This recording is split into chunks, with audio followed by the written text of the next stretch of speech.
Challenge accept करते हुए आपने इनका ईगो ध्वस्त कर दिया है। और ये जो एक्सेप्ट आपने चैलेंज किया है और जो इनका ईगो ध्वस्त हुआ है, इसका तो इन्हें भी पूरे जीवन अफसोस रहेगा। में आप सभी का स्वागत करती हूँ। मैं हूं निधि। कैसे हैं आप? आई होप आप सभी स्वस्थ होंगे, सुखी होंगे और सुरक्षित होंगे। आज की जो रीडिंग है वो कलेक्टिव जनरल रीडिंग है, टाइमलेस रीडिंग एंड टॉपिक आपके पर्सन की करंट फीलिंग्स आपको लेकर के क्या है हम यहाँ देखेंगे। आपको रहना है पॉजिटिव, कर देना है वीडियो को लाइक, चैनल को सब्सक्राइब अगर अब तक नहीं किया है तो देख लेते हैं आपके पर्सन क्या सोच रहे हैं इस समय, उनके थॉट प्रोसेस क्या चल रहा है, आप दोनों के रिलेशन के बीच में क्या चल रहा है आपके बीच में दोनों के। तो यहाँ सबसे पहला कार्ड आ गया है 6 ऑफ पेंटिकल्स का। इसके बाद में यहाँ पर जो कार्ड आया है वो है द मून का। इसके बाद यहाँ पर आ गया है 2 ऑफ वॉन्स का कार्ड है ये। यहाँ पर आ गया है क्वीन ऑफ वॉन्स। यहाँ पर आ गया है 9 ऑफ सॉर्ड्स का कार्ड।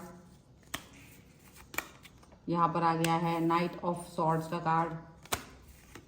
यहाँ पर आ गया है 10 ऑफ सॉर्ड्स का कार्ड। यहाँ पर आ गया है डेथ का कार्ड।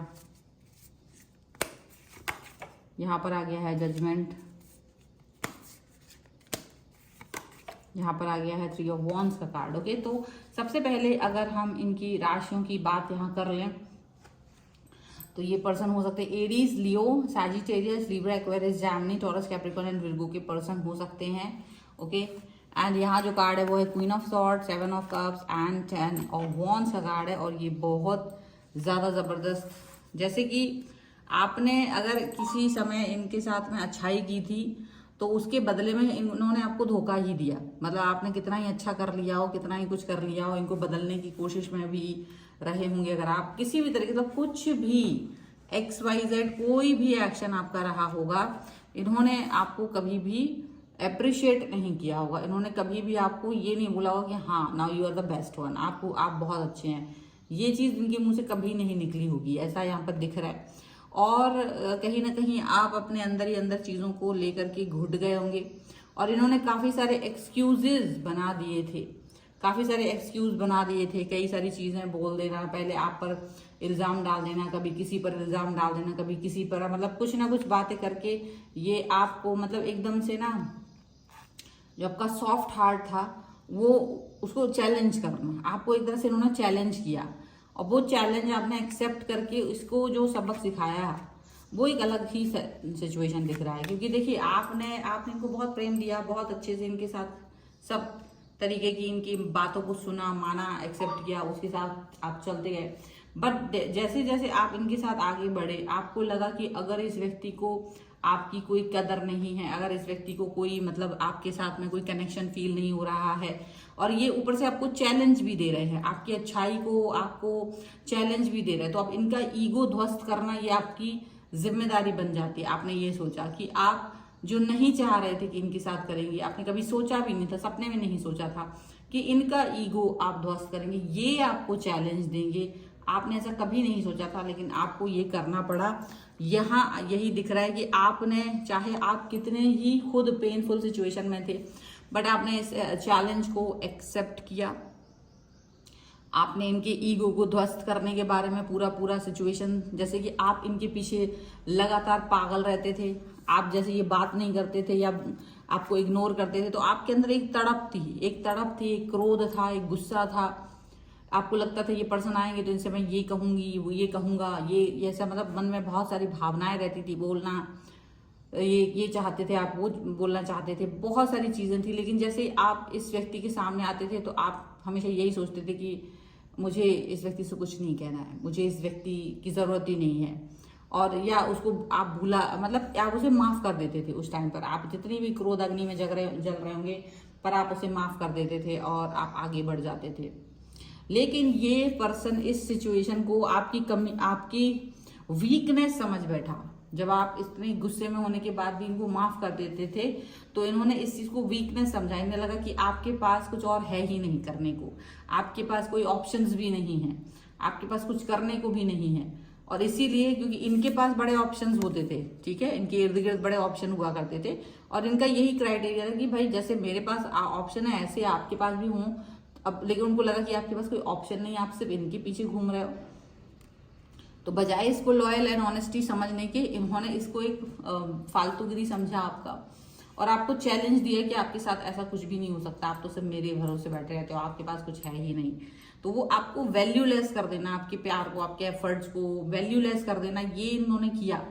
लेकिन आपने जब चैलेंज ले लिया, एक्सेप्ट कर लिया कि भाई मुझे भले आपकी तरह बहुत सारे ऑप्शन तो नहीं चाहिए, लेकिन तुमको ये समझ आ देना कि ये जो मेरा आपके प्रति प्रेम रहा है, जो लगाव रहा है, जो रिस्पेक्ट रहा है, वो उसकी बहुत बड़ी कीमत होती है और वो तुम्हें फ्री में मिल रहा था। तो वो जो आपने एक चैलेंज के तौर पे इनको दिखाया कि ये तुम्हें कहीं नहीं मिलेगा जो मैंने तुमको दिया, वो काम में आया, वो काम में आया क्योंकि ये चैलेंज आपका कुछ इस तरीके से वर्क किया कि ये सचमुच इनके काम, जो इनके जो फेक सो कॉल्ड इनका जो ग्रुप हुआ करता था, सो कॉल्ड जो इनके दोस्त होते थे, वो इनका कोई हेल्प नहीं कर रहे थे, वो इनके साथ में कोई भी कनेक्ट नहीं हो रहे थे। जिस तरीके से आप इनके लिए अवेलेबल रहते थे, जिस तरीके से आप इनको प्यार दिखाया करते थे, जिस तरीके से आपने इनके साथ में अपने रिलेशन को महत्वपूर्ण समझा, जिस तरीके से आपने इस रिश्ते को ज्यादा भाव दिया, वो चीज इनको मिली ही नहीं। जब इन्हें जरूरत पड़ी, जैसे आप हमेशा उपलब्ध थे, जैसे आप इनको सपोर्ट कर रहे थे, जैसे आप इनको प्यार दिखा रहे थे, रिस्पेक्ट दिखा रहे थे, इनको वो चीज मिली ही नहीं। जैसे इनको ये बात की समझ बहुत जल्द आ गई, इनको ये चीज की समझ बहुत जल्द आ गई कि ये जिनके भी इर्द गिर्द थे वो सिर्फ और सिर्फ इनको यूज कर रहे थे, कोई भी रियल नहीं थे, सब फेक थे। जैसे इन्होंने आपको बोला कि आपके पास कोई और ऑप्शन नहीं है, वैसे उन्होंने भी इनको बोला कि क्या आपके पास कोई और ऑप्शन नहीं है, आपके पास तो कोई ऑप्शन है ही नहीं, आप जैसे तुच्छ इंसान को कोई प्रेम करेगा ही नहीं। तो ऐसी जो बात इनके लिए बोली गई, तो जब आप थे तो ये बात बोली नहीं गई थी, और अगर बोली जाती तो शायद ये आपको याद कर लेते और बोल देते कि देखो ये है मेरे पास ये पर्सन इस तरीके का।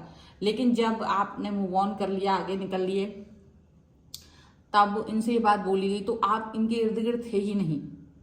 तब इनको ये बात का रियलाइजेशन हुआ कि जो सच्चा प्रेम होता है, जो रिस्पेक्ट होता है, जो रियलिटी होती है, वो ऊंची होती है, उसका महत्व ज्यादा होता है, बजाय कि वो टुच्चेपन के, बजाय कि वो दो कौड़ी का सो कॉल्ड प्रेम होता है, जो वो चीज उतनी इंपॉर्टेंट नहीं होती, वो चीज उतना ज्यादा महत्वपूर्ण नहीं होती है। ये चीज इनको समझ में आ गई, ये चीज इनको अंडरस्टैंड हो गई।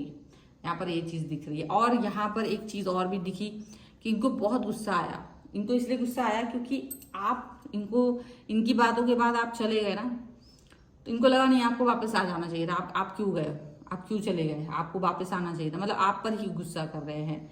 और अगर ये पर्सन आपसे बात करेंगे ना तो डेफिनेटली ये पर्सन आपसे यही कहेंगे कि आपको जाना नहीं चाहिए था, आपने मुझे छोड़ दिया, ये आपकी गलती है। मतलब अभी भी स्टिल ये पर्सन आपको ही सारा दोष देंगे, आपको ही सारी मतलब जो भी सिनेरियो इनकी लाइफ में चल रहे हैं उसका दोष आपको ही देंगे। ये नहीं सोचेंगे, खुद के अंदर नहीं झांकेंगे कि इन्होंने गलती की है, इन्होंने इस रिलेशन को महत्व नहीं दिया। ये अभी भी एक सपोर्ट की तरह आपको देख रहे हैं। ऐसा नहीं कि इनके अंदर बहुत परिवर्तन आया है, ऐसा नहीं है, बस क्योंकि इनके जो आसपास का वातावरण है वो इन्हें इस चीज पर सोचने पर मजबूर कर रहा है कि ये समझ पाए आपके प्यार को। डेफिनेटली मुझे तो ये ही ज्यादा दिख रहा है कि ये पर्सन इसकी वजह से ज्यादा आपको गुस्सा कर रहा है, बजाय कि ये रियलाइज करके कर रहा हूँ, क्योंकि रियलाइजेशन अभी होना बाकी है, अभी रियलाइजेशन हुआ नहीं, अभी रियलाइजेशन वाली स्टेज आई नहीं है। क्योंकि अगर किसी व्यक्ति के मन में रियलाइजेशन वाली स्टेज आती है ना तो ये बड़ी बात होती है। वो स्टेज यहाँ पर आई नहीं है, वो सिचुएशन अभी यहाँ आई नहीं है, और वो सिचुएशन लेकिन बहुत जल्द आएगी, क्योंकि ये इस सिचुएशन से अगर गुजर रहे हैं तो उस सिचुएशन तक भी पहुंचेंगे, ये बात समझ के रखिएगा। तो आपने जो इनका ईगो ध्वस्त किया तो वो ध्वस्त वैसे ही हुआ है जैसे होता है ना कि जब तक हमें किसी चीज की जरूरत नहीं होती है हम उसका यूज, हमारे आसपास वो चीज होती है, इर्द गिर्द होती है, हमारे सामने होती है, हमारे सामने वो व्यक्ति होता है, लेकिन जैसे ही हम उसकी वैल्यू नहीं करते हैं और वो चीज हमसे दूर हो जाती है तभी हमें उसकी जरूरत पड़ती है, चाहे वो रिश्ता हो चाहे वो चीजें हो। तो ऐसे ही इनके लिए भी वही हो रहा है। तो यहाँ ना इनके इनर वॉइस तो इन्हें बोल रही है कि आप ही लालची हैं, आप ही घटिया हैं, और आपकी इस घटिया हरकत की वजह से आप इस सिचुएशन को, इस पूरे सिनेरियो को गंदा फील कर रहे हैं, इस सिनेरियो को गलत फील कर रहे हैं, इस सिचुएशन को गलत फील कर रहे हैं, ये बात याद रखिएगा। और यहाँ पर ये सिचुएशन, यहाँ पर ये थॉट प्रोसेस इनका जो चल रहा है ना, ये भी बहुत ज़्यादा ज़बरदस्त है। अब ये आपके बारे में सोच रहे हैं, आपको याद कर रहे हैं, आपके बारे में सोच रहे हैं। टेक्निकली इनको लग रहा है कि चीज़ें गलत हैं, टेक्निकली इनको लग रहा है कि बातें गलत हैं, टेक्निकली इनको लग रहा है कि थॉट प्रोसेस इनका गलत है।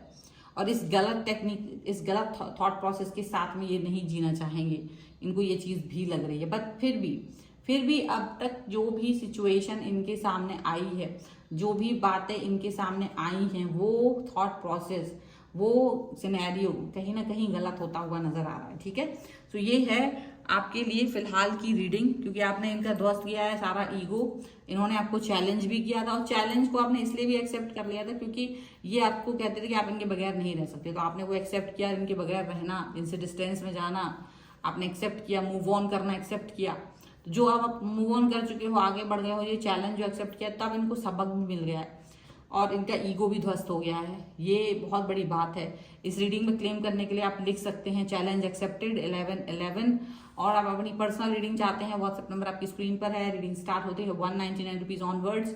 मिनी रीडिंग से लेके डिटेल रीडिंग तक करवा सकते हैं। आपको वीडियो कैसा लगा मुझे कमेंट बॉक्स में जरूर बताइएगा। और आप मुझे इंस्टाग्राम और मेरे दूसरे चैनल्स पे फॉलो कर सकते हैं, सभी का लिंक आपको डिस्क्रिप्शन बॉक्स में मिल जाएगा। मिलते हैं एक नई रीडिंग के साथ जल्दी, तब तक देखते रहिए Divine Tarot 777। Thank you for watching, bye.